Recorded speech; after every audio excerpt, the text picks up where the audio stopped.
Jobs and immigration expert में आपको स्वागत करता हूं। आज हम बात करेंगे फिनलैंड के बारे में।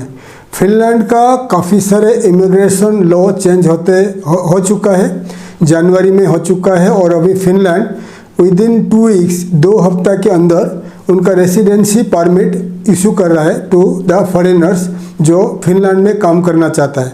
तो फिनलैंड का जो है पॉपुलेशन काफ़ी श्रिंक कर रहा है, कम होते जा रहा है और जितने सारे लोग वहाँ माइग्रेट करते हैं उतने सारे इमिग्रेट करते हैं। मतलब जितने सारे लोग वहाँ पर फिनलैंड जाते हैं बसने के लिए, काम करने के लिए, तो फिनलैंड का जो लोकल लोग हैं फिनलैंड में रहना नहीं चाहते हैं क्योंकि फिनलैंड एक नॉर्थ यूरोपियन कंट्री है, नॉर्डिक कंट्री है और यहाँ पर काफ़ी ठंड पड़ता है, बहुत ठंडी रहता है, -डिग्री में जाता है, बहुत कम समय यहाँ पर समर रहता है और यहाँ पर तो फिनलैंड में काफ़ी हाई सैलरी होने के बावजूद वहाँ का लोकल लोग फिनलैंड में काम करना नहीं चाहते। तो लोकल लोग क्या करते हैं, फिनलैंड को छोड़ के स्विट्ज़रलैंड चले जाते हैं, नॉर्वे चले जाते हैं एंड यूके चले जाते हैं, इटली चले जाते हैं, अलग अलग जो साउथ पार्ट ऑफ यूरोप है वहाँ पर जाके नौकरी करने के लिए चले जाते हैं या अमेरिका चले जाते हैं।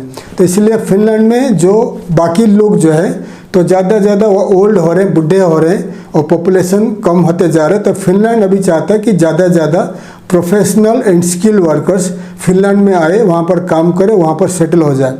इसलिए जो प्रोफेशनल लोगों को फिनलैंड ने अभी स्टार्ट किया विद इन 2 वीक्स 2 हफ्ते के अंदर 14 से 15 दिन के अंदर work permit and residency permit issue करेगा। तो फिनलैंड नेक्स्ट अनदर 1 साल के अंदर Finland needs 27,000 workers in 33 occupational list. मतलब फिनलैंड 1 साल के अंदर 27,000 प्रोफेशनल लोगों को रिक्रूट करेगा इन 33 ऑक्यूपेशन में, 33 कैटेगरीज ऑफ वर्कर्स वो रिक्रूट करेगा। फिनलैंड 27,000 वर्कर्स रिक्रूट करेगा। तो कौन सा वर्कर्स है उसके ऊपर हम बात करेंगे। तो फिनलैंड रिक्रूट करेगा बहुत सारे इंडस्ट्री प्रोफेशनल को रिक्रूट करेगा। जैसा हो गया द आईटी प्रोफेशनल, फिनलैंड को चाहिए आईटी प्रोफेशनल। तो फिनलैंड का गवर्नमेंट प्रीफर करता है अगर आपको फिनिश लैंग्वेज आता है, फिनिश लैंग्वेज में A1 A2 level already complete कर चुके हो तो आपको इजीली वहाँ पर वर्क परमिट इशू हो जाएगा। अगर आपको नहीं आता है तो इंग्लिश स्पीकिंग कैटेगरी में अगर आप फॉल होते हो तो आपको इसमें मिल जाएगा क्योंकि आईटी में, इंफॉर्मेशन टेक्नोलॉजी आईटी में कुछ कैटेगरीज होता है, कोडिंग में कुछ कैटेगरीज होता है। जैसा कि गवर्नमेंट लेवल में जितने सारे आईटी वर्कर्स जाएंगे उनको फिनिश लैंग्वेज आना जरूरी है क्योंकि बहुत सारे काम गवर्नमेंट का काम फिनिश लैंग्वेज में करना पड़ता है। बाकी जो आउटसोर्सिंग प्रोजेक्ट वहाँ पर है जैसा कि कोई अमेरिका, यूरोप या कनाडा इंग्लिश स्पीकिंग कंट्री का जो आउटसोर्सिंग के लिए वहाँ पर कुछ ऑफिसेस है तो वहाँ पर अगर आपको जॉब मिलता है आईटी में तो आपको इंग्लिश चलेगा, फिनिश लैंग्वेज नहीं आता है तो चलेगा, आपको जो नौकरी मिल जाएगा। नॉर्मली बाकी जितने सारे डिपार्टमेंट है वहाँ का जो गवर्नमेंट का है, अदर कंपनीज है इन फिनलैंड, उनको नॉर्मली आईटी इंजीनियर्स चाहिए जिसको इंग्लिश आता है और finish language at least A1 A2 level आता है तो उनको इजीली आपको नौकरी मिल जाएगा।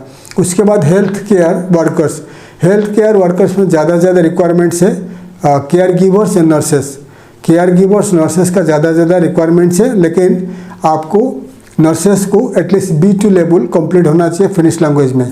केयर गिवर को एटलीस्ट A2 लेवल का फिनिश लैंग्वेज का कंप्लीशन होना चाहिए टू वर्क इन फिनलैंड। उसके बाद आता है आपका डॉक्टर्स के बारे में। डॉक्टर्स जो है जो फिनलैंड में काम कर सकते हैं तो उनके पास C1 लेवल फिनिश लैंग्वेज का सर्टिफिकेशन होना चाहिए। C1 लेवल का फिनिश लैंग्वेज अगर कंप्लीट कर चुके हो, आप एक डॉक्टर हो तो फिनलैंड में जाकर आप काम कर सकते हो, नौकरी आपको मिल जाएगी। उसके बाद एक्सपोर्ट प्रोफेशनल, जितने सारे फिनलैंड काफ़ी सारे प्रोडक्ट इनोवेशन करता है, प्रोड्यूस करता है, मैन्युफैक्चरिंग करता है, एक्सपोर्ट करता है। तो Finland is looking for export professionals. अगर आप एक्सपोर्ट इंडस्ट्री में काम करते हो, एक्सपोर्ट इंपोर्ट इंडस्ट्री में काम करते हो तो आप फिनलैंड में नौकरी पा सकते हो और आप फिनलैंड में आप जाकर नौकरी स्टार्ट कर सकते हो। उसके बाद मैन्युफैक्चरिंग सेक्टर, मैन्युफैक्चरिंग वहाँ पर फैक्ट्रीज, ज़्यादा करके फैक्ट्रीज है वहाँ पर, बहुत सारे वहाँ पर मैन्युफैक्चरिंग काम होता है। तो अगर आप मैन्युफैक्चरिंग इंडस्ट्री में बिलोंग करते हो आप मैन्युफैक्चरिंग में काम आपको मिल जाएगा। लॉजिस्टिक सेक्टर में, ट्रांसपोर्ट शिपिंग में भी मिल सकता है, आपको ट्रकिंग में मिल सकता है। ट्रक ड्राइवर का काफ़ी रिक्वायरमेंट्स है, ट्रक ड्राइवर्स हो गया, देन आपका जितने सारे हेवी व्हीकल्स हो गया तो यहाँ पर आपको नौकरी मिल सकता है। तो लॉजिस्टिक में एंड आपका मैन्युफैक्चरिंग में नौकरी मिलेगा। उसके बाद आता है आपका सीजनल वर्कर्स। जब समर आता है, समर सीजन में वहाँ पर एग्रीकल्चर काम होता है, बहुत सारे काम होता है, रोड का काम होता है, इंफ्रा का काम होता है। तो सीजनल वर्कर्स कुछ महीना वहाँ पर काम करके अपना देश को रिटर्न जा सकते हैं।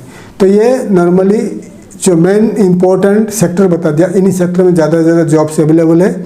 अगर आप फिनलैंड में काम करना चाहते हो तो नेक्स्ट वीडियो में मैं आपको लिस्ट करके बताऊंगा और कौन सा ऑनलाइन प्लेटफॉर्म है जहां से आप अप्लाई करके फिनलैंड में आपको नौकरी मिल सकता है। और फिनलैंड में अगर आप ब्लू कार्ड कैटेगरी में आते हो, हाईली प्रोफेशनल वर्कर्स हो, आप डॉक्टर हो, इंजीनियर हो, तो आप ब्लू कार्ड फिनलैंड में अप्लाई कर सकते हो और आपको फास्ट ट्रैक में 3 से 5 साल के अंदर आपको पीआर मिलेगा। देन आपको फिनलैंड का पासपोर्ट मिल सकता है, फिनलैंड का सिटीजनशिप मिल सकता है। अगर आप high level skilled professional level में आते हो तो आपको 3 से 5 साल के अंदर फिनलैंड का पीआर मिलेगा, उसके बाद आपको सिटीजनशिप मिल सकता है। तो नेक्स्ट वीडियो में मैं आपको डिटेल्स में बताऊंगा फिनलैंड में नौकरी पाने के लिए ऑनलाइन में आप कैसे अप्लाई करेंगे, उसके ऊपर मैं बताऊंगा। थैंक यू, धन्यवाद, जय हिंद।